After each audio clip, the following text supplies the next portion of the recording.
Bello.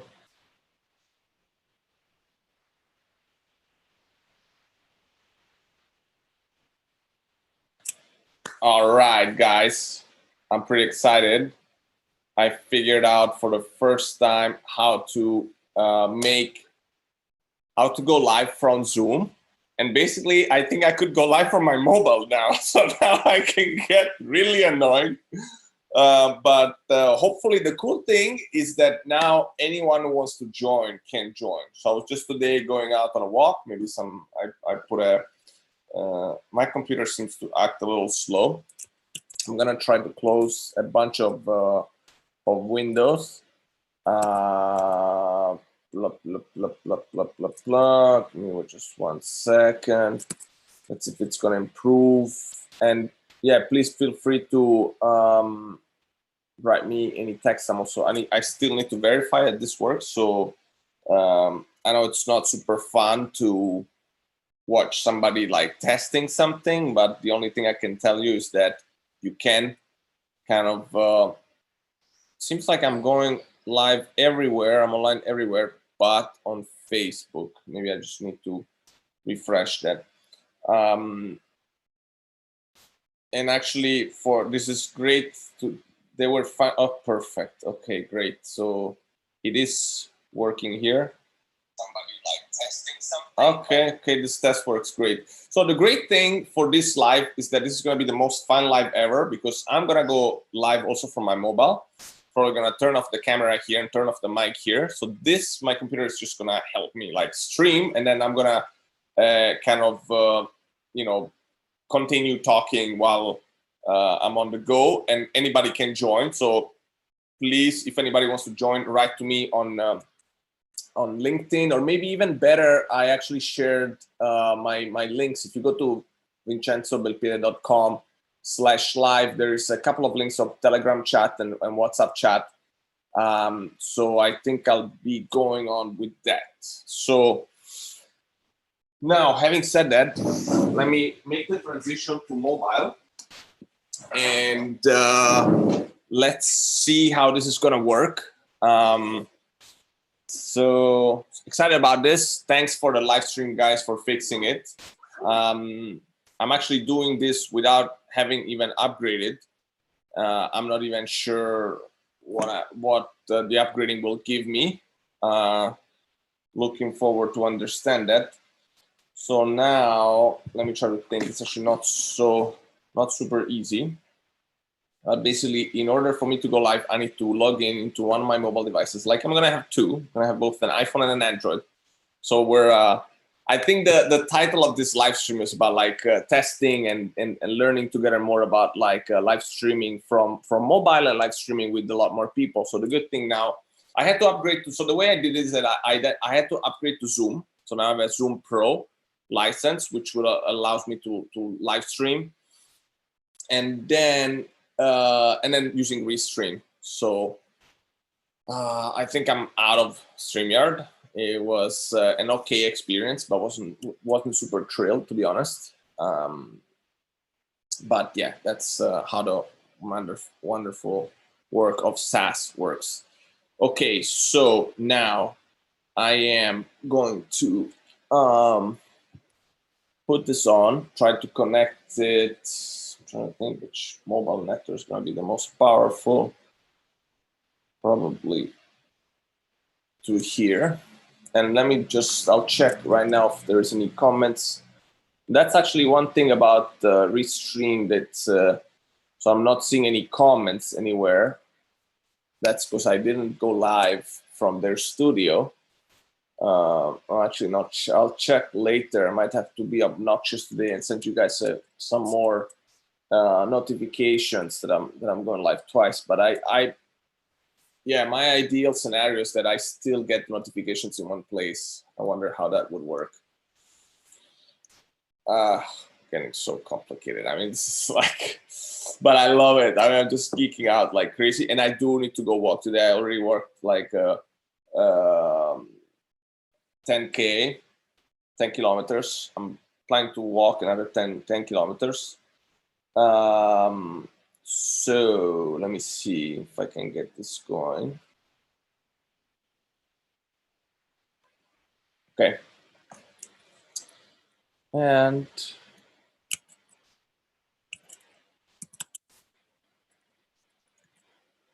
yeah, it's super helpful to have like the comments in one place. It's like incredibly helpful. I'm actually gaining incredible live streaming expertise. Well, incredible expertise, not so much about just live streaming, but live streaming software. So now I used like StreamYard for about 10 lives. Really looking forward to use Restream. If you, for the guys that are going live, please do let me know whatever it is that you're going live with. So I'm checking on, yeah, okay, so I'm gonna add here. So it looks like I'm still going live, I'm still live. Cool, so this is the worst live ever, I know, but it's the only way I can learn. And my goal is that by the end of this live, I was able to invite someone else to join. That's my goal, and I was able to do it from mobile on the go. So bear with me on this one. Let's see. So I want to change the post so that people know that they can join it.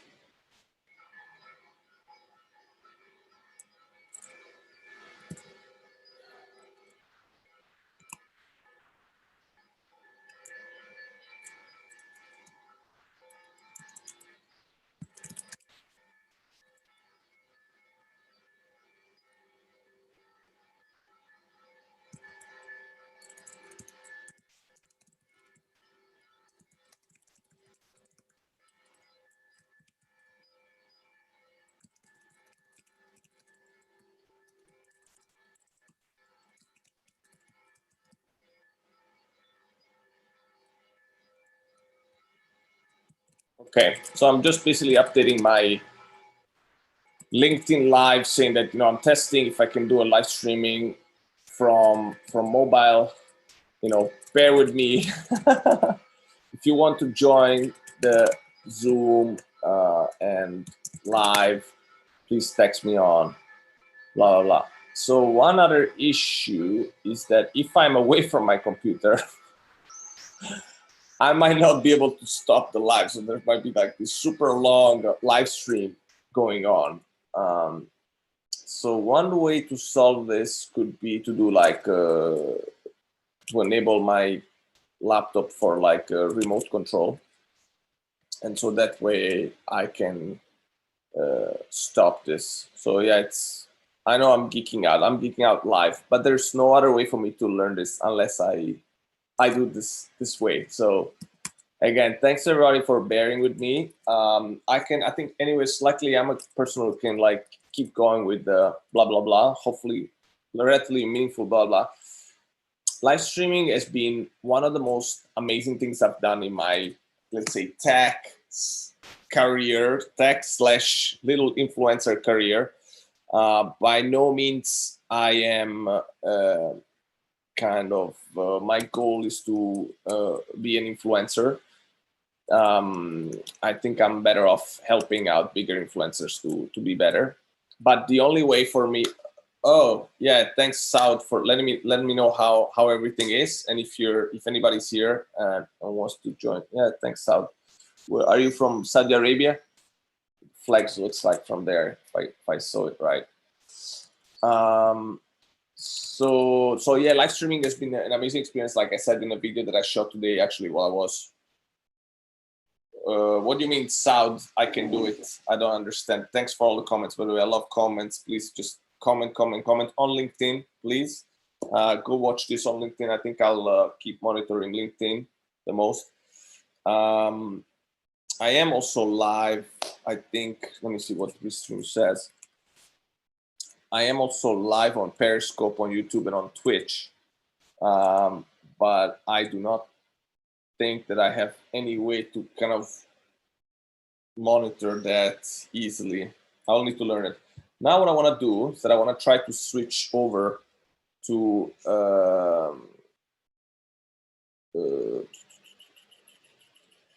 yeah, I want to switch over to mobile. So let me see if I can do this. Okay, it's actually not super easy. So what I'll do is that I'll copy the streaming, the link to go live Yeah, so I'll basically send this to myself. Hold on.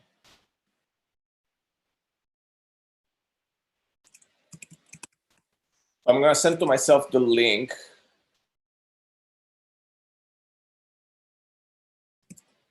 Okay. I'm gonna try to see if I can join from mobile. If I can join from mobile, this is basically what I'm trying to test. And also let me see if I can connect my headset already. Yeah, headset connected. Great. So now I'm gonna try to log into Zoom from mobile. Let's see if this even works in any way, shape or form.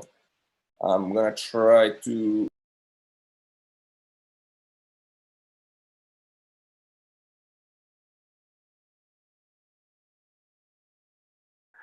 All right. Okay. So let me see what is going on. Gallery view. So now what I don't even know if you can still hear me. Probably not. Oh, there. Okay. So I think, yeah, you should be able to hear me. Can you maybe just confirm it for me?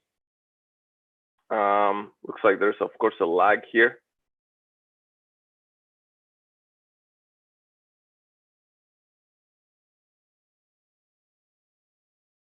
Yeah. Okay. Perfect. So at least I can see that you guys see me that way. Perfect. All right. So at least I kind of like figured it out. I'm actually gonna go mute.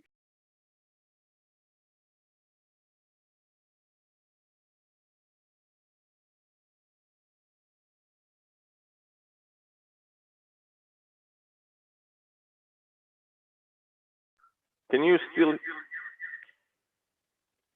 still hear me now? While I'm like basically from mobile. Oh, great. So it is working. I am live streaming from mobile via Zoom. Yes. So Jirki, terve, mitä kuuluu?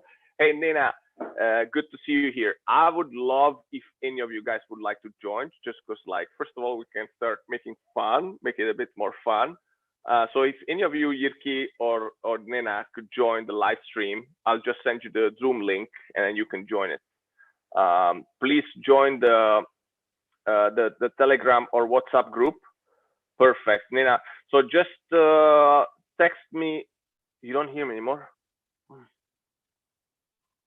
What about now? Can you hear me now? Give me 1 second. I'm going to see.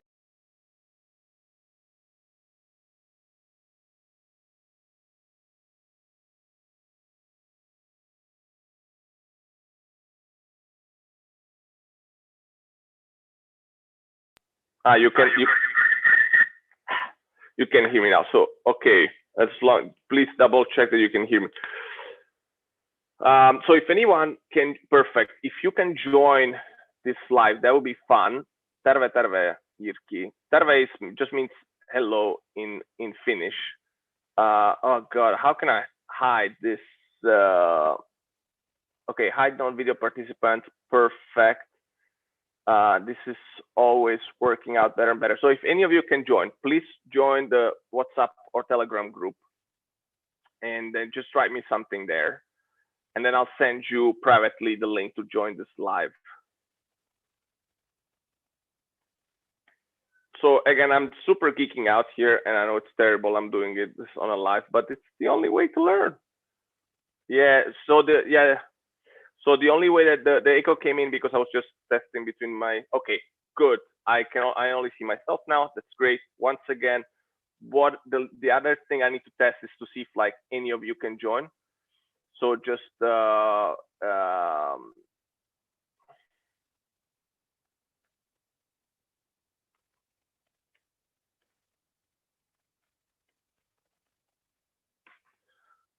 okay.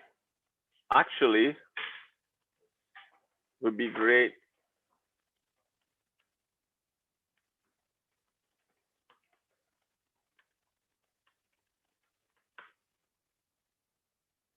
So actually, the reason why I'm testing this is that tomorrow I'm going live with Sylvia, who's got about 200,000 followers on LinkedIn, and she's in Dubai.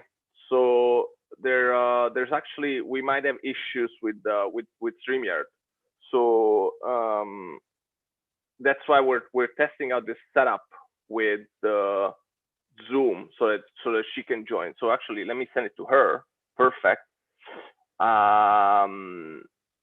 Hopefully she can, because actually she's the most important person that needs to join here. Okay, so maybe hopefully she'll be able to join. And then let me see if anyone else can join this just for testing. I would love to start like checking out more and more, like how it works with more people in here. Perfect. And the only other thing that I can do is to enable some like kind of remote management software so that I could stop the live from my Mac, even if I'm in the countryside taking a walk. And so I know the level of geeking out is high and might be super annoying, but again, and it's bad that like, so here's this. Yeah. So again, if you can, and thanks Ruby Bakish Kurdi. I think we spoke, and maybe we can go live together sometime. If any one of you can join, please write me on that. Prova.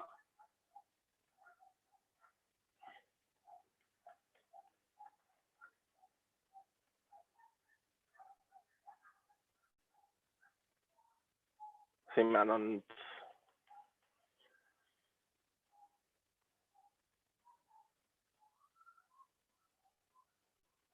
Okay, Sylvia cannot do it, cannot test right now. So I do need somebody here. Anybody who's watching, please write to me, and please just write to me on a Telegram or WhatsApp group if you're available. I really do want to test this.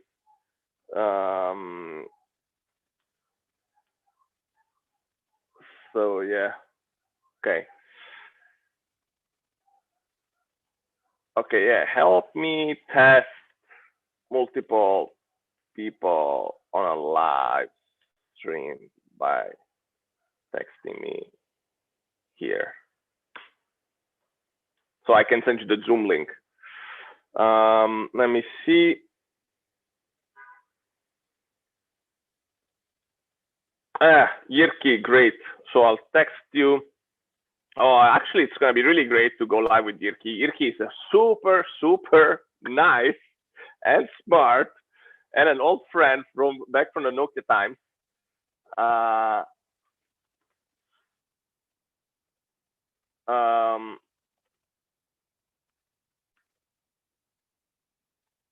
So Yirki, I'm about to send you that link. Of course, I'm going to send it to you privately so that you should be able to join the Zoom, and we can take it from there.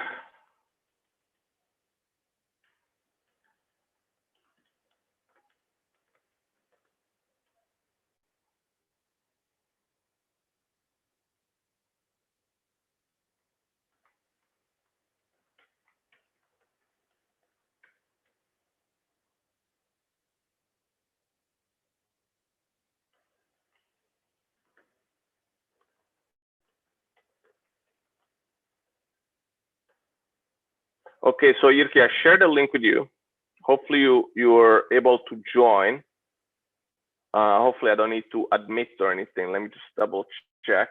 There's actually some settings here on Zoom for security that like, there you go. Oikein hyvä. I'm excited about having Yirki. Yirki can, let's see. I cannot hear you yet. Well, let's see if you can hear me. Yes. Kyllä. Mitä kuuluu? Hey, can you hear me? Yes, yes, I can. Excellent. Okay, great. Okay, I can also see you. Perfect. Let me just check. Okay, cool. You should actually come out soon on the live, and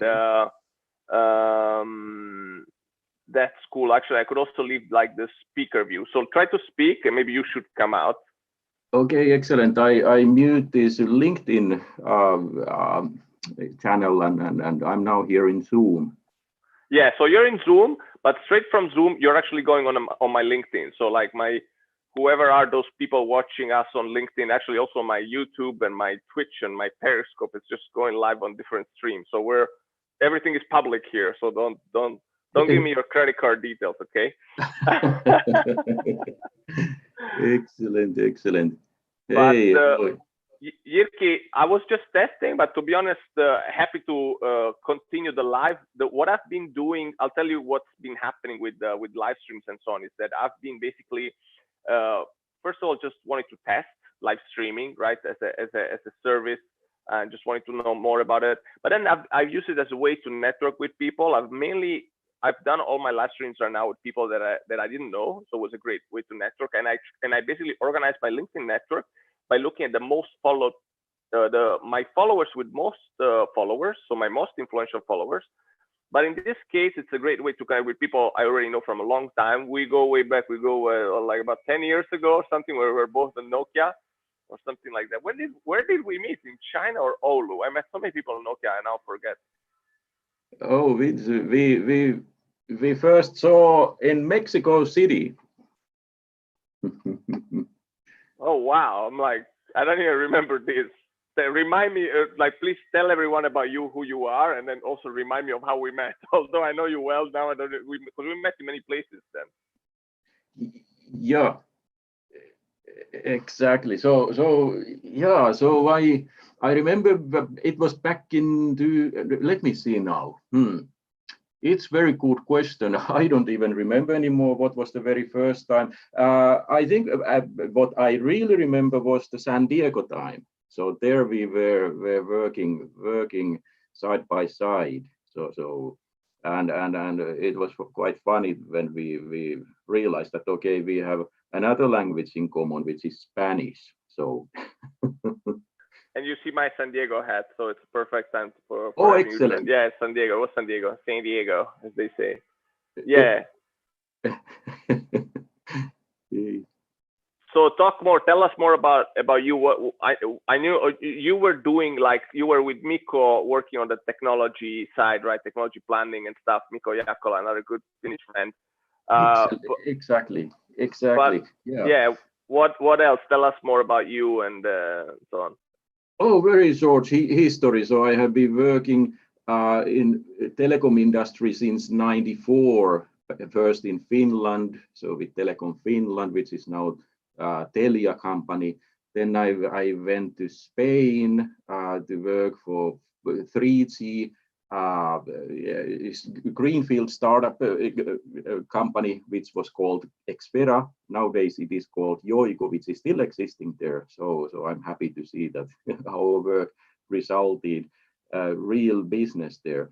Then I went to Mexico City back in 2004 with Nokia Networks, and I worked there some years, visiting USA, also Austin in Texas. Then I went back to Madrid to Spain. I was there with Nokia Networks again in innovation side. That was quite fascinating. So I was already using my Spanish language and cultural knowledge there. That was really nice time. Then 2011, I went back to USA, this time with Nokia smart devices. So I was there in New Jersey and in San Diego. And then I changed after about 10 years with Nokia in total. So and to work with SIM card provider, Giesecke and Devrient. And again, back in New Jersey. Then Atlanta, where I'm now, after 5 years with SIM card in SIM card environment, I'm now with GSM Association. I have been working here in Atlanta. So like the same guys from the big Barcelona show. Exactly. Oh, so great. Yeah, that is, and I had already plenty of work to do there in Barcelona, but unfortunately this coronavirus came into the picture, so we had to postpone that one then. But this is exactly the root source. We are contributing from North America side to those events, and meanwhile we are working with regional members here in the States, Canada, and Caribbean islands. On variety of all kind of technological topics. Fascinating. 5G is my own favorite one here, but I'm also involved with VoLTE, RCS, other up-to-date technological topics here. That's really cool. You're in the GSMA organization because, you know, from my side, I of course missed the times at Nokia where we were working more on the hardware side. You know, as an entrepreneur, I totally focused more on the software now. But it is just great, you know, like to talk more again about hardware. So like, do me a favor, talk to us because I want to hear it, and I also need to do something on my phone. So talk to me, tell me more about, like, you know, just the, you know, the latest trends and, you know, the latest major topics, you know, just whether it's like COVID or 5G or like Android One or like whatever. Like for me, I would just listen on and on to you talking about those topics. So if you have time, please go, and I would love to hear. I'm sure a lot of other people as well are interested. Okay, excellent. And this is actually a good moment to kind of check a bit. I have continued writing down these things, so I still keep writing these books about 5G now. So 5G users guide is now the latest one that I had in my free time. So I try to collect information here on the field, and it seems to be so that 5G is definitely the thing throughout the 2020s. So the whole decade will be the show for 5G. But it is gradual, so it is not like solving overnight all the kind of issues that previous generations have as for the latency or limited data rates also. So 5G is definitely evolving story.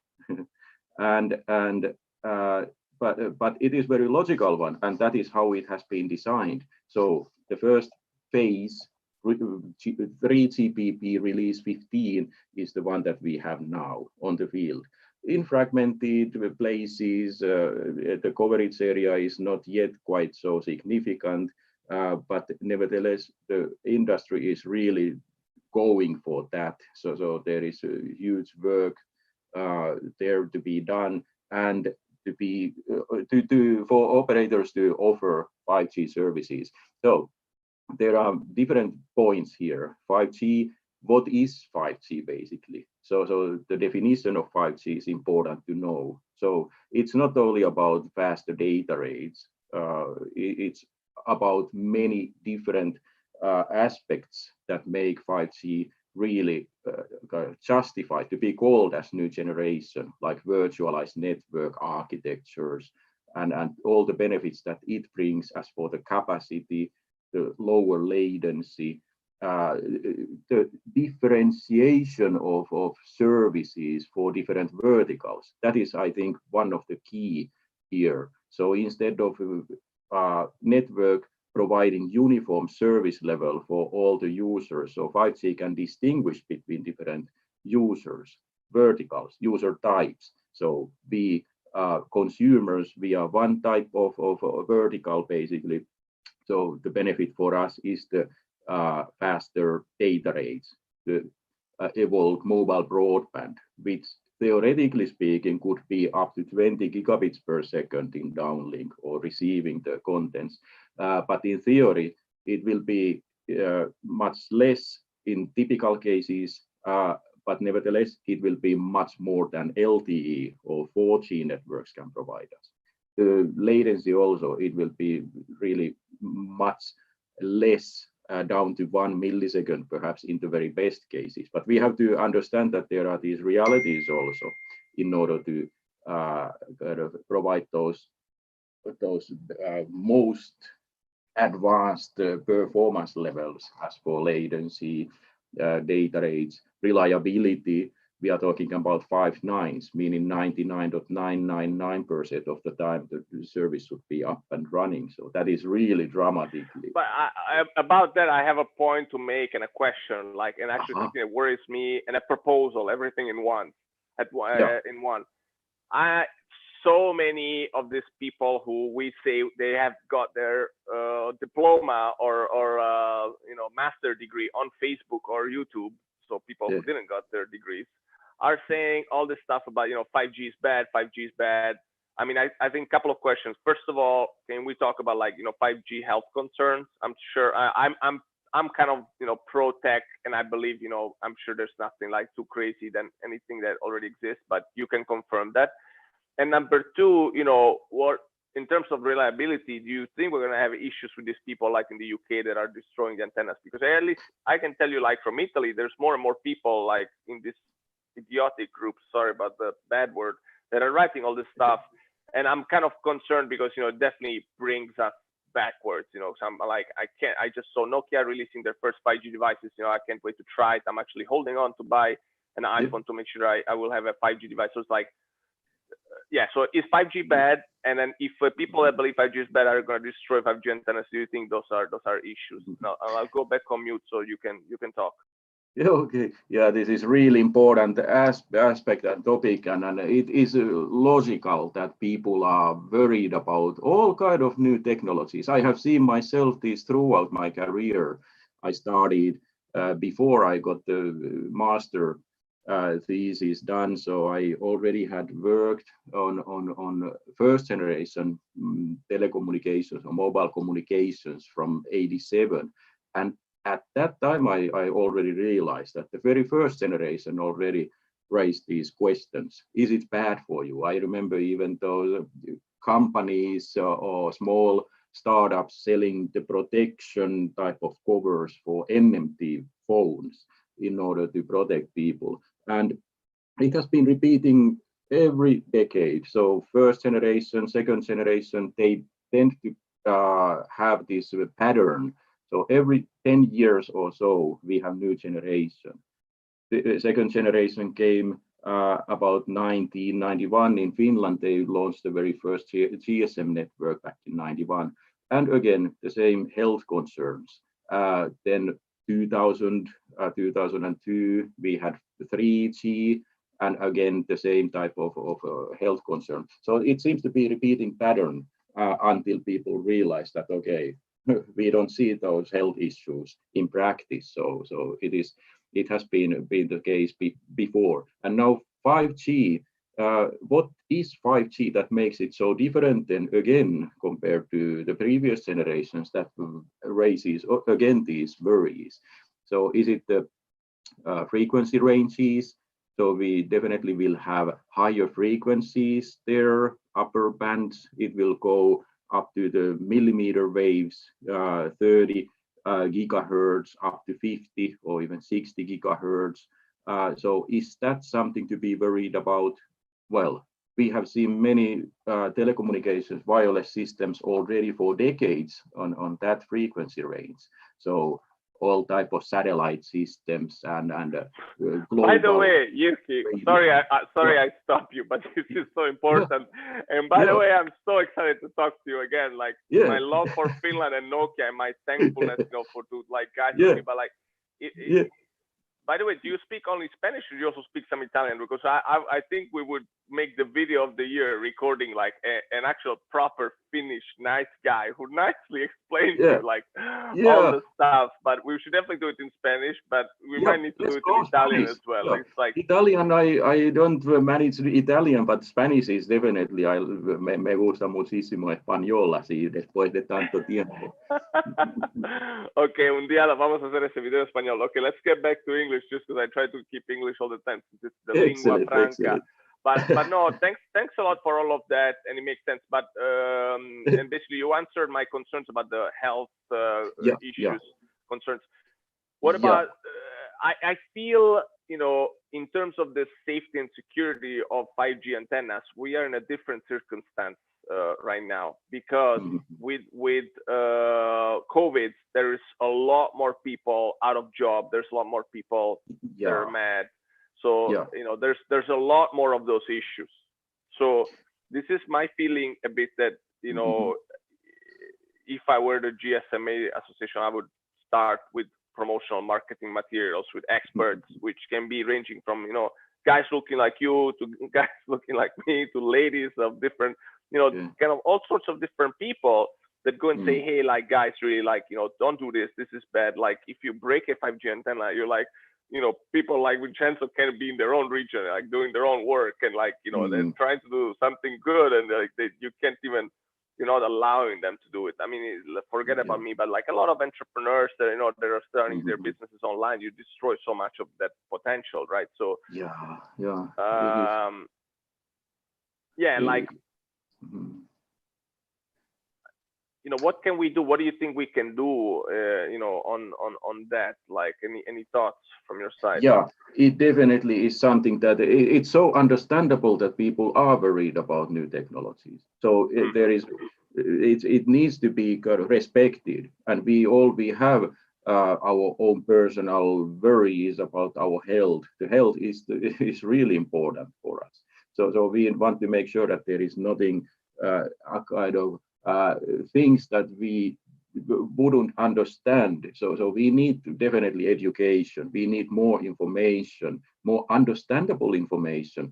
There have been decades of studies. Jirki, also more fun information. Oh, yeah. Sorry, did you hear an echo? Was there an echo? No, it is good. I was gonna say also we need more fun information. I think I'm always saying this, but we need like more like infotainment. So information and in a fun way. Like we need to bring back that Marku. Remember Marku from Nokia times? There was this hello, I am Marku. Like try to look for this like N series ads from this Marku guy, like super hilarious. Like throwing all the mobile phones the longest throw and stuff like that. So I think also so maybe this is actually, it's so funny that sometimes it's serendipitous connection you joined in, because I was thinking like, I'm so concerned about this that and I was thinking who could do this, and it's actually the GSMA association. I should do something around that, like some of this information about like 5G is not bad for you, don't destroy that 5G antenna, you might go to jail because it's a very expensive equipment, and it's bad for the economy, for progress and especially during COVID time. Yeah, you have so good point. By the way, I have to emphasize that I'm not representing GSMA on this call, so please don't. Of course, no, of course. But my own personal view is, and I have really tried to understand this. That's why I put that on my book also. I have chapter here on the safety and health issues, or are there issues, and how we should really.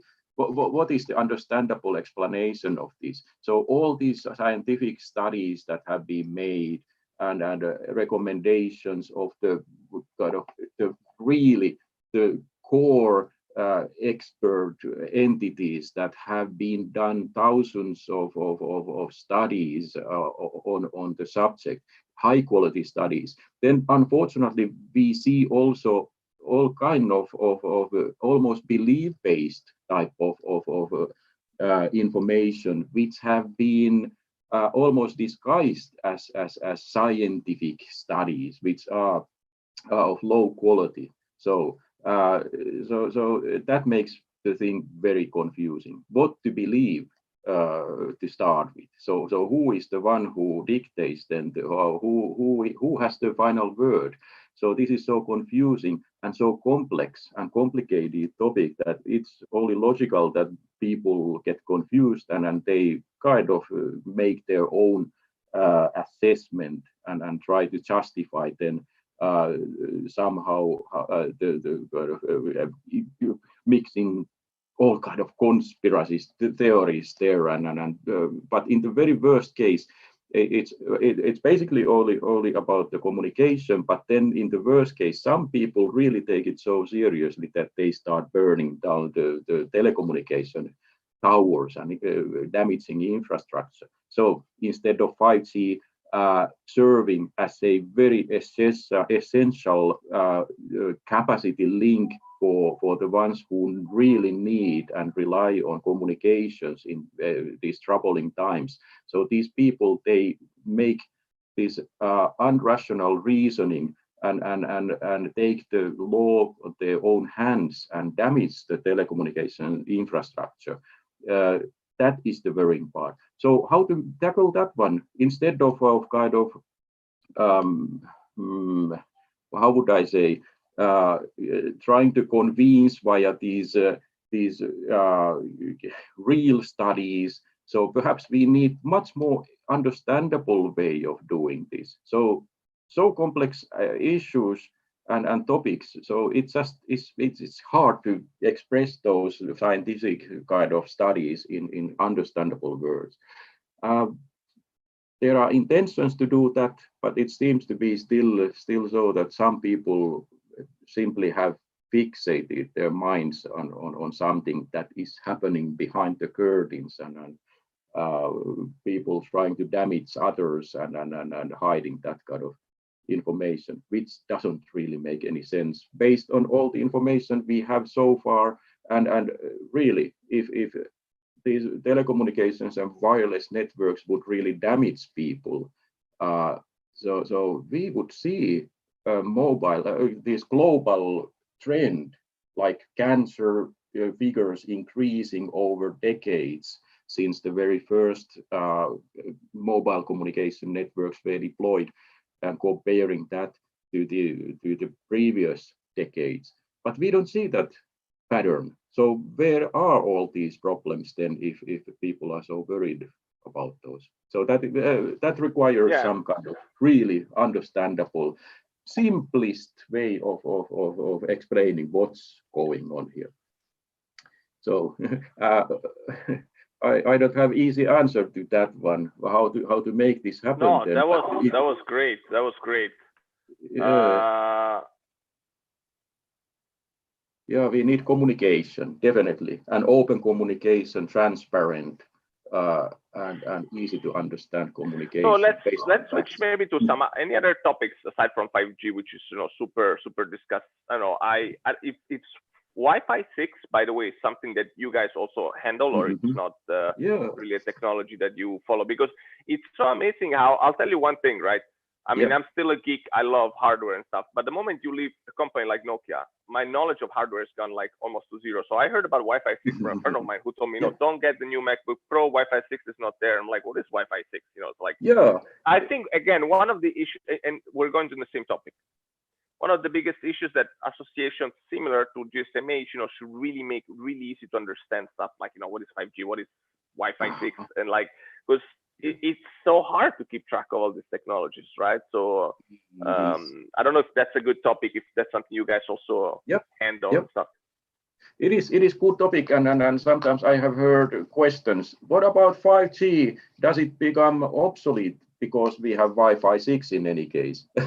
So instead of competing technologies, they are complementing technologies actually. So 5G by default, it has been designed from scratch in such a way that the architecture of 5G supports not only 5G native radio interface, the new radio, but it also can serve other access technologies, which can be Wi-Fi 6, for example. So that has been baked into that architecture in such a way that even the security, the keys can be delivered there via the 5G infrastructure to that Wi-Fi 6 access point. So it makes it even more secure at the very same time. So they are complementing technologies. Wi-Fi 6 could very well serve back home, your like home router, and when you go out, so you don't get that Wi-Fi 6 coverage area so easily anymore. So you need to rely on the mobile technologies, cellular technologies, and you switch automatically then to 5G new radio. So they complement each other. Yeah, I totally believe that. What I was gonna ask you more is that, like, what is the big deal with the Wi-Fi 6? Why? I mean, is it speed or like what else is there that is so amazing? Yeah, speed definitely, and other attributes. So it has had facelift from previous versions of Wi-Fi. So the idea of Wi-Fi 6 could be to serve the most critical environments like factory type of environments where you have to have highest reliabilities and so on. It is definitely about speed. So 5G cellular network and Wi-Fi 6, so they are comparable as for the data rates or data speeds. So they are kind of in the same new generation of the performance also. There are always needs. So we might ask, do we really need 5G or Wi-Fi 6, those higher data speeds? The very same question has been asked throughout my own career. I suddenly, if you have time, I have very interesting story about the very first generation NMT, Nordic mobile telephone systems. I have, so Jyrki, here's the thing. I have a lot of time. I am doing with you something very innovative where we will test my 4G network. So basically, I will go now in the countryside with 2 devices. I figure out a way to keep this live stream going through Zoom. So my Mac here in my grandfather's library is hosting it, but I'm actually connected through Zoom through my mobile device. So I absolutely need 5G because with that, you know, I'll be able to like, you know, do some amazing live streaming all around. So I'm doing something very innovative today that I haven't seen anyone doing. And I know some people are going to hate me for this because it's like, you know, whenever you do something new, there's always like, oh God, you know, because there's people who hate when you do live streaming and you're walking, you know. So I'll just need to use the new tech where I'm holding something. So I actually have time. I got this new Android device that has some great battery life, 85%. So no worries, keep going. And I'm hearing it and I'm enjoying it. Me gusta escucharte. So keep going. I'll just go on mute and take camera off because I actually need to get my car. Okay, excellent. Yeah, these are fascinating histories. Also, we experienced those innovative type of ideas already back in 80s. So the first generation network back in Finland, it was Nordic Mobile Telephone, NMT. It was designed by default for voice calls. So it didn't have any fancy short message services or data, but we did embed add-on data there at some point in the early 90s. So we made an innovation there. My colleagues were very much on top of that back that time, and I was helping out a bit in order to understand how it could be evolved further. Of course, GSM came into the picture then later, so it had already embedded data service, so we didn't need those first generation data. But nevertheless, NMT first generation network, it worked perfectly for slow motion surveillance video transfer. So 2 frames per second, but it worked perfectly. 9.6 kilobits per second data rates in average, embedding add-on modem of that time. So we had those nice Nokia modems for dial-up at that time, and we tweaked a bit that one, and we had very nice moving pictures there and mobile pictures. So then somebody might have asked, oh, this 2 frames per second, it looks pretty cool. It's okay. Do we need more speed? Yes, we did need, and GSM provided that one, and especially when the packet radio service came into the picture later 90s. I was there involved in GPRS, or General Packet Radio Service standardization in ETSI, and I was so happy to see in early 2000 that GPRS really worked in practice also after all those years having those specifications done there. That provided already a about 20 kilobits per second, and then it increased considerably, some hundreds of kilobits per second at some point. I think with GSMA, if we tweak that, we could squeeze out even between 500 kilobits per second up to 2 megabits per second there. I don't believe anybody would go for that one anymore. It's simply so that GSM as a second generation network is not so adequate anymore. It's not so spectral efficient anymore for that. So it was again justified to get new generation, third generation, which provided then gradually, little by little, much higher data rates, like tens of megabits per second. So again, somebody might have asked, is it enough already to have more than 10 megabits per second? So why would we need yet another generation? So and a couple of things from my side. First of all, I'm on the go, and I so wanted to test this, and I'm so happy I'm finally doing it with you. But because I've always been a little bit, at least in my area, of a kind of innovator, because I always having like the latest phones, latest technologies. Oftentimes back in exactly 1999, thanks to Nokia, I had the communicators, and I was having like some of the first mobile email. So now, at least out of my friends, I'm one of the first guys to do like this live streaming straight from mobile. Although it is still supported from a Mac, for at least part of the codec.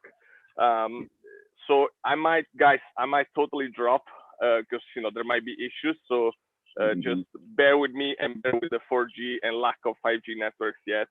But for me, one thing I wanted to say was that it was so fun and so incredible to get the first mobile emails with IntelliSync and with the communicators, and that was exactly GPRS. I remember, yes. So it's like just getting the noise of an email was like you had a notification for every email. There was a notification. So that was pretty amazing. So now let's just speak again, and I'll turn it off. I'll get the car, so I'll get going. Okay. I'll go to the. Let's see if it's gonna work in the countryside. Let's see. It's only gonna take me 5-10 minutes. Okay, good test. This is the coverage. Let's test now. Yeah, I also remember those were the good old times. I still have that communicator 9000. I have stored that, and it should be working still in live networks after all these years. I haven't used that for a decade already or so, but I believe it would work nicely there in GSMA. It was fascinating to receive email, and at that time we utilized even fax. So fax is of course quite outdated nowadays, but it was cool stuff to have fax received and sent out via mobile communicator. I had quite interesting experiences, for example, back in Spain when I was signing into Hodel, and they wanted to have some kind of confirmation via fax, and I took my Nokia communicator 9000 and typed there and transferred them to fax there, and the reception was observing and trying to understand what I was doing there. But yeah, I fixed the problem there, sending out fax in a mobile mode. Then, as I commented, third generation provided again much more data speed. So again, somebody might have asked, why do we need yet another mobile communication generation? But nevertheless, LTE came. There was a bit less hype already in LTE. So third generation was really something that generated much expectations, a bit too much expectations. So I remember those days, early 2000, when there was great enthusiasm in Europe, especially to have new licenses, which turned out to be kind of not so profitable at that point because nobody had really equipment quite yet at that point. So many greenfield new startup 3G operators, they disappeared. So in order to avoid that kind of hype, I believe LTE did that pretty well compared to the third generation. So it was gradual evolvement of ecosystem, and it's all about devices, the network, the readiness of the network. So again, it is not overnight task to provide services suddenly. It requires quite heavy work to build on using the previous infrastructure and adding new radio equipment, increasing capacity in core network and transport network, installing new innovative antennas, for example, new frequency bands which require new equipment and antennas. So it takes huge amount of time in a big country. So it might take years to build up the whole network covering major part of the population. And that applies to 5G also. So 5G definitely is not something that happens just. I must say, as a user, I found like a tremendous increase in improvement between, it was like, from 2G to 3G was okay, but from 3G to LTE was like massive jump. And yes. I wonder, like, do you think the jump to 5G is going to be as big? Like, how is it going to compare to the other jumps? Is it going to be bigger than any of the other two jumps, or what's your thinking? What's your take? I think we experience different type of transition now. So it's not only about the speed. We have already pretty fancy speeds there. So they are pretty good for all type of current applications. Of course, we might then see gradually new type of applications which might be like virtual reality type of applications, 360 degrees, three-dimensional communication. So that requires huge amount of data, of course. So it is not possible at this moment, not in LTE nor in the very first phase of 5G, to deliver that kind of highest data rates with very low latency. Virtual reality is one of those that requires really close to 1 millisecond, or between 1 millisecond and 10 millisecond response times. And without that, you get dizzy.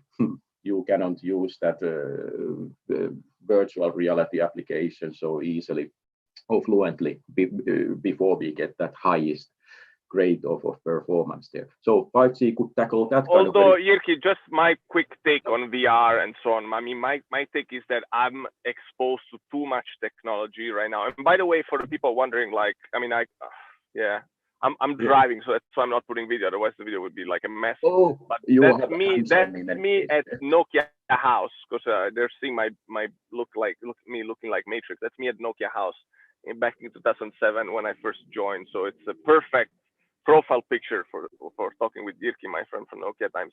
For the people that just joined, because Jyrki, there might be people that just joined. So once in a while we have to remind people like what we're talking about. We're talking about like 5G networks, and Jyrki and I know each other back from San Diego, where I used to work back in 2009. When did you come to Nokia San Diego? Which year do you remember? Or it was 2012. I was already I came to USA for Nokia Smart Devices 2011, but I started off in New Jersey. So I was there for 1 year, and then I came to San Diego for another year. So yeah, but it was relatively short. So that's what we're talking about. And I was mentioning something about VR. You were talking about VR and the lack of lag with the lack of lag with 5G that's going to happen. But to me, I'm not so big about VR because I'm trying to reduce screen time as much as possible. That's why I'm going to the countryside right now to continue this live to see if the network actually holds. So I'm doing a test. I'm looking into removing my screens and getting a projector. So basically trying to remove screen time as much as possible, because I do think it increased my my well-being. And so I'm not so sure about like what's the deal with VR. I mean, I'm sure there are people who don't, maybe are not as old as I am now at over 36, but I feel like I've used my eyes so much with all this technology. So what's your take on that? Like, because, Yeah. and okay, two questions. What's your take on this VR stuff that I just told you?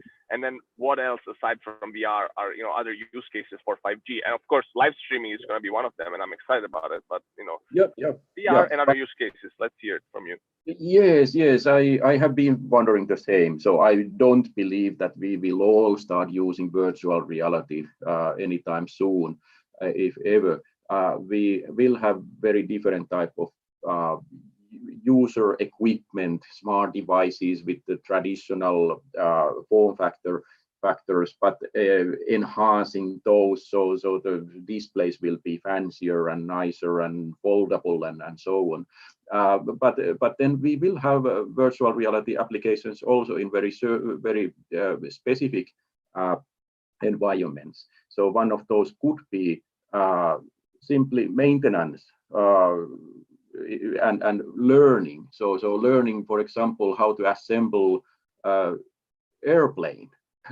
To take one example, it is a highly complicated task, and in order to learn that, so you need the installation personnel to come into certain physical location in order to practice how to assemble, how to connect different pieces there, and so on. So the great benefit of virtual reality in that environment is that you can do that remotely, and you can learn augmented reality. So mixing the virtual reality and an augmented reality, kind of extraposing the real world and the one that you want to learn there. So you could make that much more efficiently. Instead of having hundreds of people traveling to certain physical location, you can provide that virtual reality environment for them, and they can learn, if not so efficiently as in physical location, but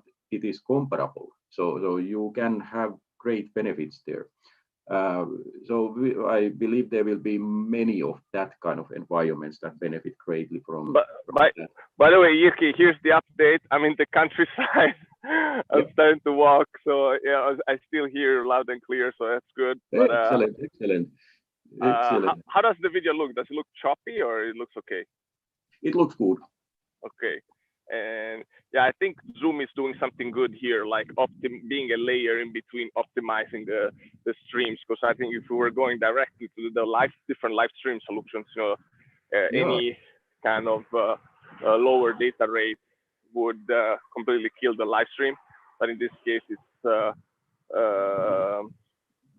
it's holding on pretty well. Sorry for interrupting here and there, but this is what I realized this live streaming is that they're basically like a live TV channel. I was just talking to my friend Silvia Vianello that we're gonna have a live streaming with tomorrow. She's a professor in Dubai, and she has about 200,000 followers on LinkedIn. Okay. And I only have 23,000. That's nothing. And she's got 700,000 on Instagram, more than 700,000. So we're like, with live streaming, the future is that anyone from their phone is going to have their own TV channel. And that's crazy. It's like you would say that 20 years ago, people would be like, yeah, it's impossible, man. Yes, definitely so. And for mobile. 5G will be again contributing there, so it will increase the capacity and data rates there. But as I commented, it is gradual. So no overnight stories here. It is something that operators need to do. It is really the heavy hands-on task there. Not only virtual, even though we are talking about virtual networks, somebody needs to tune up those. So we need that hardware there on the field also. But another question: what is there an impact from COVID to 5G investments? Did they remain the same? Did they slow down? Did they accelerate? What have you seen in general? Yeah, the technology, how it could be applied. So there are many ways.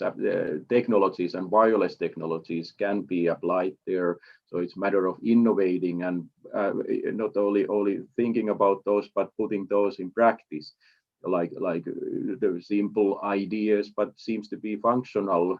Those are automatically connecting Bluetooth devices wherever you are. So your Bluetooth of your smart device connects with other surrounding Bluetooth devices, and then it is easier to track later if you got exposed to virus. So what, with whom you were interacting with, who was nearby you, in order to try to track the virus of the chain there. So that's one simple option there. 5G definitely will enhance the infrastructure, or any wireless networks that are upgraded and their radio coverage is enhanced. It's only good, because then we have more reliable links between remote locations, and the communication is so important here in these kind of situations with global pandemic. So without information, we are kind of. but so what's the short answer? Did the investments go up, down, or remain constant? I mean, I would expect remain constant, or at most increased. I don't know, but if everybody has less money to spend their 5G phones and upgrades, I'm just curious if you know that, because I remember when we were in Nokia, we were talking about this like level of investments, like this billions, tens of billions invested by the various operators. So what's the situation with COVID? How did COVID impact 5G deployments and investments globally? In that way, yes, definitely it will impact. How much it is, and so it is to be seen. But definitely, as we have that need to physically install equipment, so there are restrictions because of the virus. So that slows down the installation, the field installation, definitely. How severe that is, how much is the impact, I'm not really following up that part so much, but I wouldn't expect that to stop either completely. So there are functions that can be done, taking the measures to prevent the spread of the virus there. But yeah, it's very tricky thing. 5G, as well as all the other wireless and wired networks, they are basically critical infrastructure nowadays. So we all rely on that. Not only us communicating person to person, but all kind of services are relying on wireless networks, cellular networks, banking services, all type of critical applications that if they are disturbed, so we are running out of kind of very basic kind of services. All is almost depending on telecommunications, and especially wireless telecommunications. Yeah, so I'll definitely want to follow up with you on that. I'm just too curious to know what's the deal, if the investments will go down or will remain constant, or what. I mean, I feel like, I don't know, it's kind of, there's certain things that will make it go up, certain things will make it go down. People will have less money in their pocket to spend on first generation expensive 5G devices, and so all the manufacturers probably will slow down a little bit as well. And plus, operators know that they might be able to charge less premiums on their 5G plans. But on the other side, people do need connectivity more, right? Yes. Although they're traveling less, so they probably need more like fixed connectivity. So what's the deal with 5G? Is it helping with increased coverage? Actually, no. From what I remember, each 5G tower has less range than even LTE, if I remember right, or no? What's the right? Okay. Yeah, very essential question here. 5G tackles many environments. So 5G can be categorized into three different kind of grades. So one is low band, which provides large coverage areas, but at the same time, it provides only a small amount of the total capacity there. So below 1 gigahertz spectrum, 5G works there also, and it provides the very basic coverage for rural areas, and you can cover basically nationwide 5G with that. But the drawback is really that it only provides very basic data rates. The other extreme is the high band which is referring to millimeter waves well beyond 6 gigahertz, so 24 gigahertz and beyond. And those are the ones that make 5G shine. They are the ones that offer the highest data speeds and lowest latencies, but at the same time they are extremely reduced as of for the size of the cell. So they are only good for basically city centers, the very densest city centers. They might be perhaps a couple of hundreds of meters wide cells, and that is really something that you have to then deploy many of those.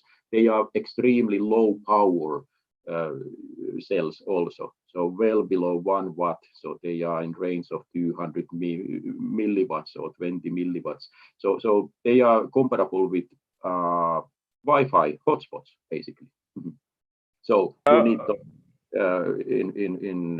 in a very dense network, so you need many of those. And then there is in between, there is mid-range also, mid-bands. So they provide then a decent coverage and decent data rate. So it is kind of compromise. We are talking about 2.5 gigahertz, 3 gigahertz, 5 gigahertz bands. So they are comparable then with this kind of wide range Wi-Fi hotspots. They can have a bit higher power level there, but they are also kind of relatively low power. But definitely, you can tackle different environments with 5G.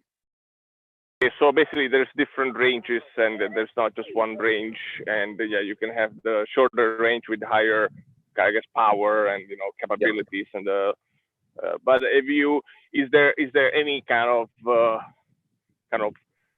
is the larger range, especially for like rural environments, is it a lot more kind of efficient than previous technologies? Do you have any numbers on that or any? Yeah, it provides a similar performance as LTE networks in rural area.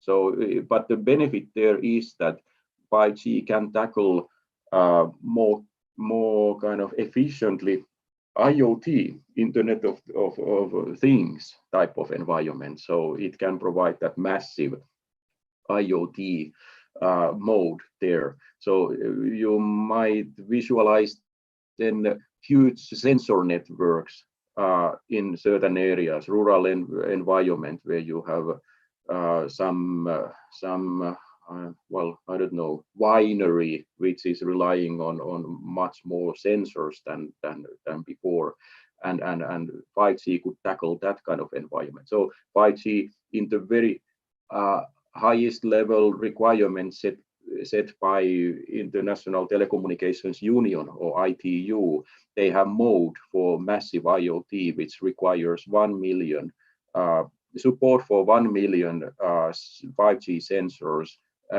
within 1 square kilometer area. So it is huge amount of simultaneously communicating devices. That kind of benefits comes along with 5G. Yeah, and then again, I'm still walking here in the countryside. So imagine here in this countryside, having a 5G antenna, you'll be able to basically track each and every single olive tree, right? Like you could track like what it's going on with each olive tree. Nice. By the way, my Apple Watch speaking right now because I did the kilometer. Okay. Sorry. Nice exercises there. No, but it's like one of my favorite books is the biography of Steve Jobs, which I recommend everyone reading, even though it's a huge book. And Steve would have a lot of walking meetings, and actually I was also having them. Remember in Nokia San Diego because it was a nice area to walk around. Okay. I mean, you absorb so much more while before I was sitting down and I was listening to you, and I could catch like I don't know 50%, 60% because I was also trying all these settings for this live stream. That is the first time, so sorry about that. Now, of course, I don't have all of that, and as I'm walking, I'm able to absorb almost 100% what you're saying. Also because the reason why I'm not able to absorb as much is that I haven't had this hardware talks for a long time, and they're not easy. I mean, I was doing 7 years in Nokia, so I was really into it, and of course it was easier to follow. But then, not being only talking about the SaaS, software as a service, and software for the last 7 years or so, or 8 years. Yeah. No, but it's so fascinating. The technologies, they really develop fast, and I can believe that if we start relaxing and being in our comfort zone without learning more in telecommunications, we are pretty much outdated then soon. It doesn't take too many years to kind of be totally obsolete. So we need to update our knowledge constantly. Let's go to some other topic that I'm curious. I actually had a little LinkedIn group where I texted a few ex-Nokia friends. Sorry, I didn't add you in there. I will add you, but there was, Atto and Melissa McKnight and Mikko. Oh, nice. So basically I said, hey guys, do you want to go on a LinkedIn live soon together so we can next time hopefully host more people? I actually texted them already, but maybe they're probably, out and chilling right now. Maybe I need to try to get that conversation onto some other channel versus LinkedIn chat, like a WhatsApp group or whatever. But I think one of the things I wanted to discuss with them is about, the Nokia demise, right? I think now we're well off past all the kind of NDAs, and of course we don't really have to share anything super secret back from Nokia times, but just talking in general about, what do you think, what happened, why did Nokia fall so down from being at the very top? What are the main reasons according to you? And I have like a lot of reasons which I've not been able to put down yet, or I did put them in random notes. I need to find them, but I don't know. Is this an interesting topic to you, being a Finn and an ex-Nokia? Is this something we can cover and discuss a little bit? Definitely so. I felt so good there, working for Nokia for 1 decade or so. So it was fascinating. I was involved in many projects, from very hands-on up to research and development type of projects.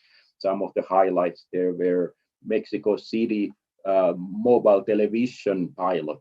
I was really kind of on top of that topic at that time. So I had my postgraduate thesis done on that topic. So it was fascinating, innovative environment and real drive there, and we were setting up the pilot there, climbing up to Mexico City's mountain areas there, up to 3,000 meters from sea. Okay, but this is all the good stuff. We have to talk about the issues. I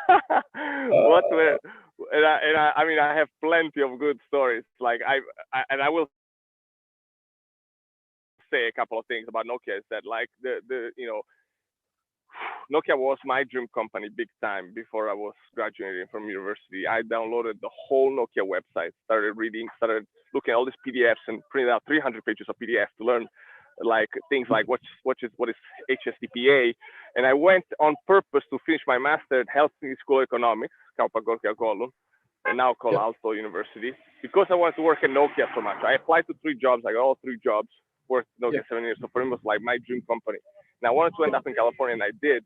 So it was so amazing for me. It was like a dream experience, and I got a green card through Nokia. So like, but still, I do want to deeper that we can get some massive lessons as individuals, for our families, for our own companies as entrepreneurs or as managers and leaders and stuff, right? Because I think I guess we can agree that it's not one single variable that killed Nokia. I think it's like it was a massive monster. It was just a lot of arrows shot at this big mammoth that killed it, or well, let's say made it a lot smaller than it was, right? So let's talk about some of the issues that you saw. I would like to, I'm Italian, I'm very loud and outspoken, so I first let the Finnish go and learn from you guys, like I always did. Yeah. No, it's kind of it's of course understandable. Any company does have their ups and downs, and none of these companies are expected to be the number one. There forever. So you once you are the king of the hill, and then somebody else assumes that role. So that is what happened there also. Yeah, but I'm happy to see that the network side there is pretty much on top of things. Of course I'm not kind of able to observe anything else than public news. So what's going on there? But regardless of all these global challenges, I believe they do have their daily business, and they are going forward with the innovation. Also there any company needs to innovate in order to be on top of the things in the future, and 5G is now one of those proofs. The ones that have the patent portfolios there, so they are the ones that can now start kind of benefiting from all that background work, the years of work that they have done. So it's really hard to see what type of real problems or issues each company have on their special fields. It is kind of periodic type of phenomena. So sometimes you have good times and sometimes not so good. Yeah, but Yuki, I'm loving this conversation with you because I'm starting to practice interrupting people. I was realizing how at Nokia I was always trying to bite my tongue and stop interrupting people because I do that anyways. But for the purpose of live streaming and people, just to get people to watch, we always have to interrupt each other. So sorry about that. But I'll tell you a few thoughts from my side. For me, when I first joined Nokia, and I read about the myth of Jorma Ollila, who was the CEO of Nokia, who brought Nokia to the highest place. Yeah. For me, although Olli-Pekka Kallasvuo, as with the most Finnish accent I could crack in there, although he was a nice guy, and I was the lucky first person in Nokia who ever got a comment on his blog from the CEO. So comms called me to be like, how do you feel? I was like, yeah, I feel good that the CEO is writing on my blog and commenting on my blog, but I really think he should get his own blog and should be like writing stuff. And he did open his first blog, and then everybody was commenting all this terrible stuff, and he closed it out. So for me, he was not the right leader. At that point, he was a lawyer. He wasn't really into the product. He wasn't really ready to face all the issues up front, right, from the people. And I mean, I know there were people who were not kind of diplomatic and nice enough, according to Finnish standards, to talk to him. And I do understand why. Maybe that's why he left the blogs. But at this point, just set the record straight and say, hey, I accept feedback, but you have to give it in a nice way because we're still a company. And then even then, in so many companies, they just use the F word and the F, and they drop F bombs just because they're really into it. So, we're not in a church. But I feel like first issue is the leadership. Like in Italian, we were saying, il pesce puzza dalla testa. The fish smells from the head.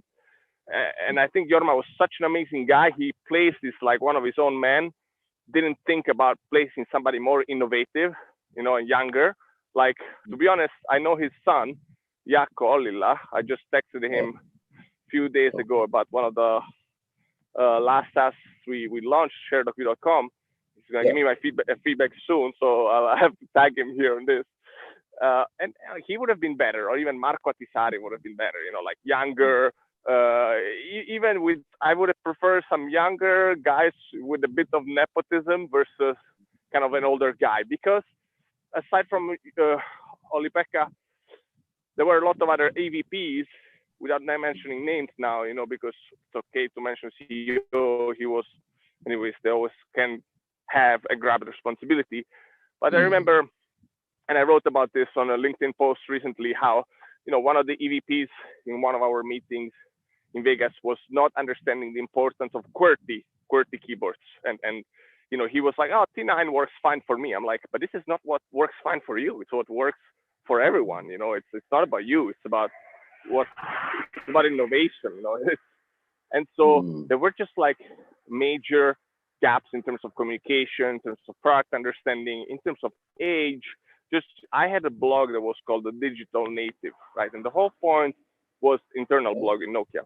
And the whole point was that I'm, at that point I was 23 when I joined Nokia. I was the youngest program in this leadership.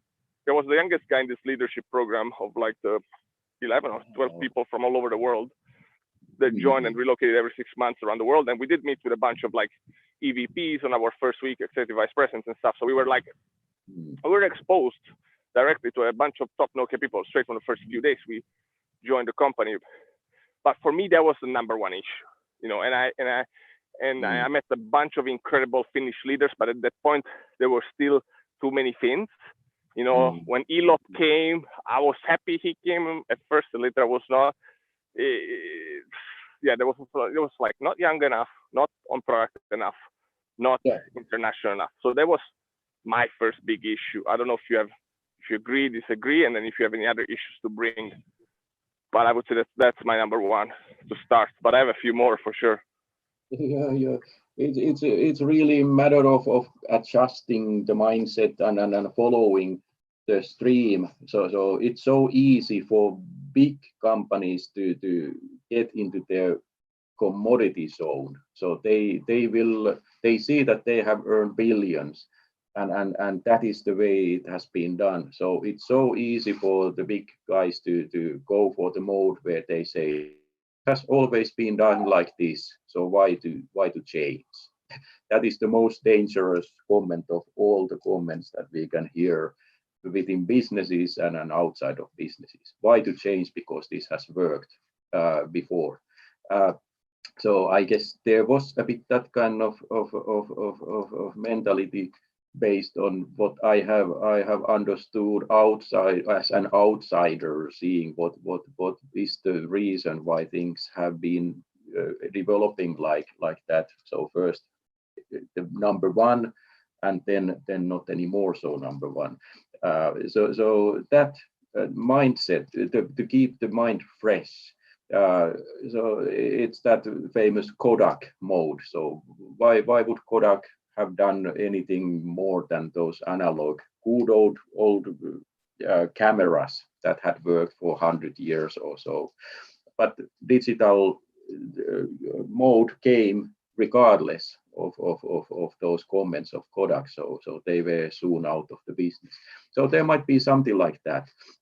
And of course, I understand the huge pressure there in all the levels, and especially top level, kind of to change the big boat, the direction. It's very risky business if you guesstimate wrongly the trends and go against the stream. So it might either lead into great innovation, disruptive innovation, or it might fail the whole company. And that is what then happened. They didn't have then the kind of that mode to see that Apple came into the picture, iPhone came into the picture, but why to change the portfolio because of that? And that's then, I guess, one of the biggest reasons there. What is the communication? Then it's very hard for us grass level engineers to understand what has been happening there in the levels where decisions really were made. But I guess the communication is pretty important and transparent and realistic, whatever painful it might be. So if that fails there in some part of the chain, so it's not good for long term. It might help you for short term to kind of keep people happy, but after the problems really arise because there was no time to react. So that's then one big problem. Yeah, I would say as you were talking, although I told you that I'm supposed to interrupt you more, I kept listening just because I was remembering. No, I was kind of coaching myself as a kind of live interviewer. I need to make this quicker, of course, but that's not my job, so I'm just doing it for fun. It's a Saturday, guys. Give me a break, please. But no, I remember all these meetings with very, very nice people in Oulu or Tampere or Salo, but especially in the kind of provinces of the Nokia empire in Finland, it was a lot harder to get people to understand. Again, it was starting from the top, because let's remember, a lot of our senior leaders, they were saying iPhone doesn't have a MMS, iPhone doesn't have capacitive touch, as if there was, or resistive touch, or doesn't have a stylus, or doesn't, they were like coming up with all these features which were not even that important, right? And they were dissing the competition. You never want to diss the competition. That's like a number one wrong thing, which is also very unfinished. So it's twice as bad.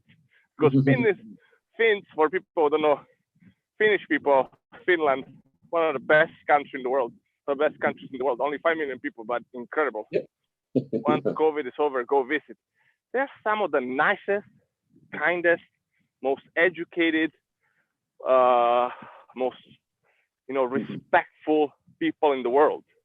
So that was very un-Nokia. That was very unfinished to be like, and let's name the guy. Everybody knows who I'm talking about. Anssi Vanjoki. Come on.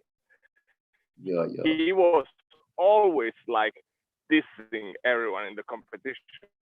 And I mean, again, these are people that I'm sure we're just talking about business here, right?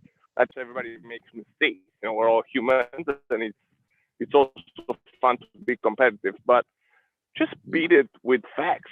Don't beat it with words. If you're silently working and beating iPhone and kicking them out of the industry, sure. After a few years, tell that to the audience. But don't say it before you did it. Microsoft did that same. Microsoft did that same mistake. I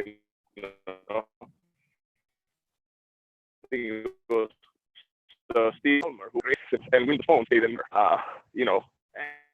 And again, it's like it's super hard to get it right. Yeah, Vince, I think we are losing a bit your voice there. I think you are almost out of coverage. Mobile. I mean, what I agree with you is that there's more companies. Let's see, when I'm not, can you hear my voice better or now? No. It's breaking a bit, but a bit better. Yeah, it seems to be. Maybe you can help me. I removed video to hopefully you're able to hear me. But I'll let you comment. I'll let you comment on it. At least I tested to which part of the countryside I can go with video. That's good coverage test, and as we can see here, so the coverage depends on the data rate also, or there is this link. So farther you go from the base station or access point, so you get less data. So voice might well work still, but video doesn't, and so. Yeah, when you're doing a handover from a cell to another cell. I mean, I am pretty deep in the countryside now, like pretty far away from any town now, so it's understandable. Yeah, but this was part of the long testing. That's why, like, I don't know if we have anybody still watching us, like, and I'm not even checking the comments because this is like excellent. Well, let's see if I can see. Well, I think there is really important topics here. Well, by the way, this coverage is nice. You are doing this hands-on field testing and radio testing. I have done that every now and then. It's been a long time I have done, but it's always fascinating. I started my own works back in the 80s, exactly like that, doing those field tests. And this could be this could be a great like marketing idea for some of the operators that I'm sure I remember they sent some of the engineers to test with like some boring machines that are just looking at numbers. Like imagine if they had all these guys like live streaming, so they're actually like properly testing plus getting all the numbers. That's and just like stuff. Yeah, that's while you're at it, before you could just send emails and stuff, but now let's see if I turn on the video, let's see if it works. So we came up with a couple of ideas to do in terms of kind of groups of operators. First of all, fight the misunderstandings and ignorance about 5G. And second of all, while you do 5G tests, do them like Vincenzo, go live and see what happens. You know? Yeah. Crazy Exactly. ideas, but hey, It's good idea. The reality, how it really feels like an understandable way, and yeah, it's good. Yeah, but yeah, I was understanding you probably have to go. I think I could also like disconnect a bit because as much as like coverage was okay till here, now I know okay. you were saying that you have to go, right? If I understood well. No, not quite yet. I have my T-bone steak here, Oh, whenever what are you located right now? By the way, in U.S. still, right? Whereabouts? yes, exactly, Atlanta area, or a bit Ah. outskirts of Atlanta here. So this is my area. I have been here for 3 years now. I like it. The only part that is not so optimal is the traffic. Of course, now there is no traffic, but in normal life, yeah, I'm the sorry, traffic probably some. is dense. I forgot to go on mute and to remove video, so like a car passed, and you must have all heard this car coming, which No was worries. horrible. No, But no. it was, yeah, it's. I think what I do realize is that this is still the beginning of kind of live streaming. We're super early on. Yeah. We're talking with a few friends about potentially building a service which basically would allow more people to go live at the same time. Because Okay. let's say right now we are going live and we're going live through my channels, okay? Yeah. But you're not going live through your channels. Yeah. Actually, I think there might be a way, now that I'm thinking.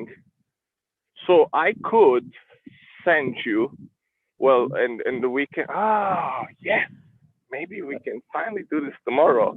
But actually, my friend doesn't have like, well, sorry, I was kept on speaking to myself. But basically, right now, I invited a few people on lives, but there's still no easy way that I go live and I push it to my LinkedIn, to my Facebook, to my Twitter, and that you go live at the same time and you push it to your LinkedIn, Facebook, Twitter, or social networks. So right now, there's still no easy way. And I was just talking to myself and thinking how maybe I might be able to do it through Zoom if I give you the kind of RMTP code key. So I will just have to test it tomorrow and see if I can do it. Can you still hear me, by the way, or was I breaking up? I can hear. This is interesting. You are doing quite interesting test here and highly practical one. What are the options to stream and it's quite interesting task you are doing there. Yeah, to be honest, I've not seen anybody ever like live streaming from mobile. I'm doing this right now, although I'm kind of cheating because my Mac is at home on. So there's like two of me here. One is my Mac at home that is sending the live streaming signal, and then I joined as another guest on the Zoom. And actually, basically the cool thing is that we could have like 100 people going live together. And what I'm trying to figure out is that like build an easy way for all those people to stream it to their channels, so that then finally live streaming is democratized and people join together and people start live streaming like crazy, and they could actually have a bigger impact than even TV does because they have like a multiplier effect. Yeah, it's interesting.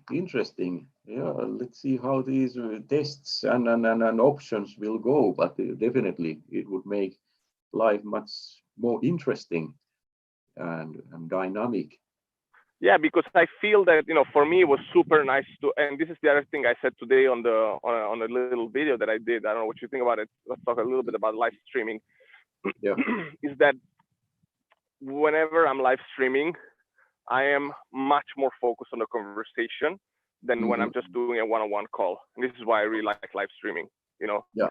And I don't know if you feel that as well. Because now we don't even know how many people are watching us. But it could be more than just us two. And then people could watch us later. So we are just like a lot more careful about what we say. And you mentioned, for instance, this is just my personal views on my company. Things like that. And you were very focused, and of course you're Finn, so for you it's easy to be focused. But even for me as an Italian, it really helps me to stay focused when I go live, because I'm just trying to really give my best to that person, to the audience listening, trying to look for comments, get them in and stuff like that. So it's that's why I've really enjoyed connecting over live streaming, and I really do feel like live streaming, especially for business people, because right now it's been really powerful, really used mostly for gamers, which I'm not a gamer, so I was like, oh, who cares about live streaming games? Like, I was always wondering, like, why would I want to watch anybody watching live streaming a game? But I have been watching some live streams about business, and it was great because it was also of people that I can actually interact with. So I went. Why? I guess for you, why was it interesting for you to join my live stream? Because also you know me, right? And you could join.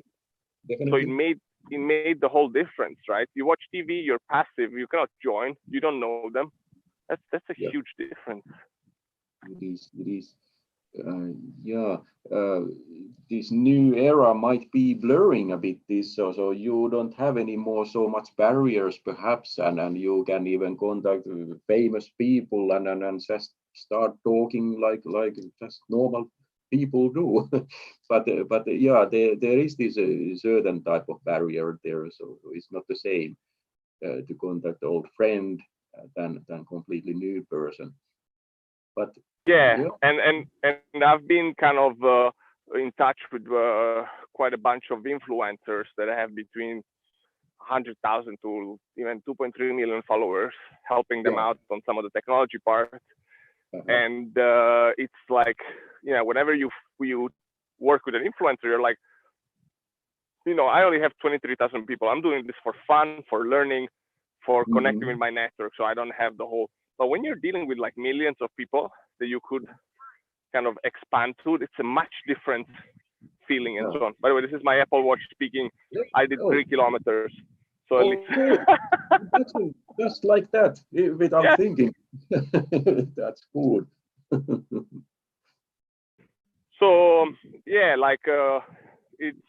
it's been so great chatting with you. I don't have any other topics. I don't know if you have any other topics from your side. Topics, there is no lack of topics, but we want to perhaps repeat this at some point and pick up different topics. I like this kind of chatting. Yeah, and the point is that I'm gonna add you to the chat, so we can actually also add the live stream link, and we'll try to take the conversation on WhatsApp or Telegram. And we got people like you know him, Mark Olilla, my old boss at Nokia San Diego, great guy, working actually on Cast, which is a live streaming technology. And we're actually we're actually hooking up one of our influencer friends in Mexico. Actually, Mexico, there you go, a country you like. She's got 700,000 followers. Pamela, we're hooking her up with kind of a brand new laptop so she can live stream using also Cast, which is Mark's product. I've also been speaking to Lisa McKnight. I'm not sure where she is right now. And Krishna Kumar, who's at Google. And Ville Pentila, who's doing his own, or not his own, but actually a startup, but joined the startup. And just a bunch of other great guys. So like, that would be actually a lot more fun to have like a lot more people in here, you know, and from Nokia times. I think Saturdays are like my favorite days to go live in a bit more relaxed way like this, you know, taking a walk and stuff like that and reconnecting with good friends like you. But yeah, for me I really want to thank you for all your time. Usually it's me trying to keep people on, but this time I feel we were both, the love was mutual, you know, you were enjoying this and you were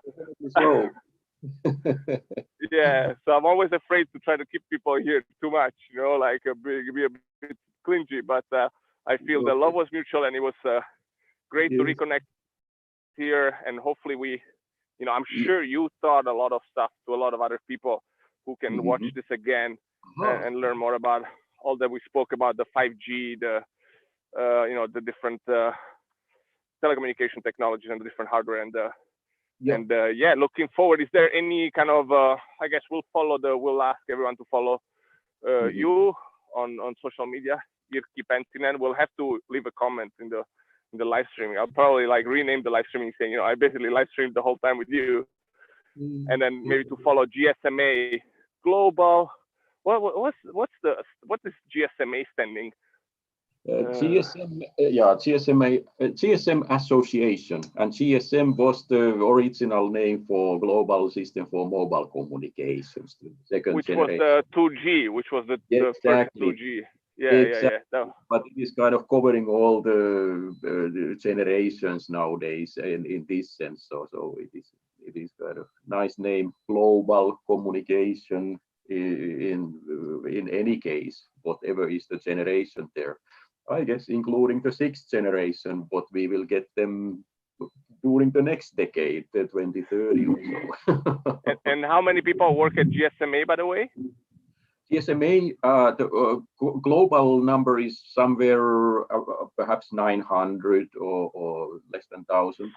And here in Atlanta office, we are relatively small team. So anyways, I guess you've been working from home, and maybe you're who knows if you're gonna reopen the office when. Let's see. We're not yet clear that one, but it's better to take it safely. And I have been at home office for 7 weeks or so, and it seems to be working pretty nicely. These communication methods, they really make the difference compared to previous kind of history. So I feel we are at least as efficient, if not even more efficient. So Jyrki, it's much more efficient because I've been doing 3.5 something kilometers while talking to you. So as the Romans would say, mens sana in corpore sano, mind healthy, body in a healthy body, Exactly. Wow, nice. So I was always wondering, I love, and by the way, GSMA is the organizer of the Mobile World Congress, right? Yeah. Which is one of my favorite technological conferences ever.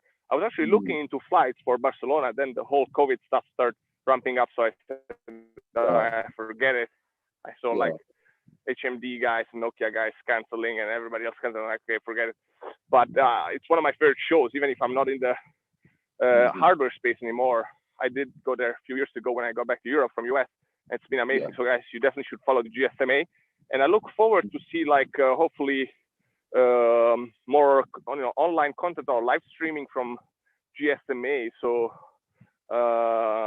looking forward to connect again, to see if we can do some live streamings together also with some people at GSMA or some more online event. I think that the future of online events is going to go to this was a very long live stream, but we were testing here in the countryside. But I think it's going to be like shorter events that happen more often, because also you need that knowledge that happens more often. Also events with a lot more people, that can maybe ask questions and people can be walking, be at the gym. Like you don't have to be in your office listening to a live stream. Also thanks to the networks, but also because whenever I was seeing these thousands of people sitting down, I was always standing up and taking a walk down the aisle at any conference. So I'm still doing this now, but after I'm doing it in a beautiful field. Look at this. Well, actually, this is real countryside test kind of video streaming. Absolutely fantastic. Yeah, and for me it's been great because I was not able, the digital divide. I suffered. I cried because of digital divide. I was trying to come back to my little hometown, which has only 60,000 people for many, many years. And because of the lack of fiber optics, I was not able to come back. And then 2 years ago, fiber optics came. So now I'm able to work from home really well. Actually, my great-grandparents' home, so more than 200 years of history in that place. And now I'm also able to walk and talk and live stream in the countryside, that's progress. That's great. So, okay, Jyrki, once again, I know I told you goodbye 5 minutes ago, but I wasn't able. Hopefully this time I am able, but we'll be in touch. I'm going to send you my WhatsApp and Telegram contact, so we can also be in touch there. I just do the Nokia group. Hopefully we'll go live soon again. Thanks again for all your time, all the knowledge sharing, all the great, positive, constructive vibe that you have. It's been so great catching up again. Definitely, it was a pleasure to talk with you, and it's been a long time. Let's keep in touch, and Yeah, hopefully we will see face to face also soon when all this crazy world is settling down a bit. I will invite you here to my region in Puglia. You know, I'm gonna send you a link about that as well. We've been nominated top 18 place to see in the world last year by the New York Times. So Nice. lots of olive trees, a lot of countryside, lots of green. Wow. Great place to go and relax. Nice. And to be honest, I must admit that this was the most relaxing live stream ever because I was able to walk, I was able to be in nature, so on and so forth. When you're stuck even in your home, and it's a beautiful home, still a closed place, you know. It's not the same. So great. Kiitos paljon. That's in Finnish. Thank you very much. Kiitos, gracias, thanks. Kiitos, gracias.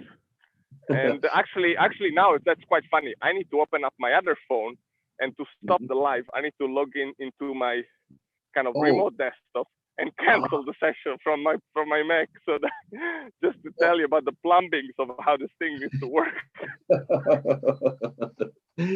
Excellent. Well. There's no one button to cancel the live from mobile here. I need to. That's why, like, at first, you know, I was like asking you to speak while I was trying to figure this out. Okay.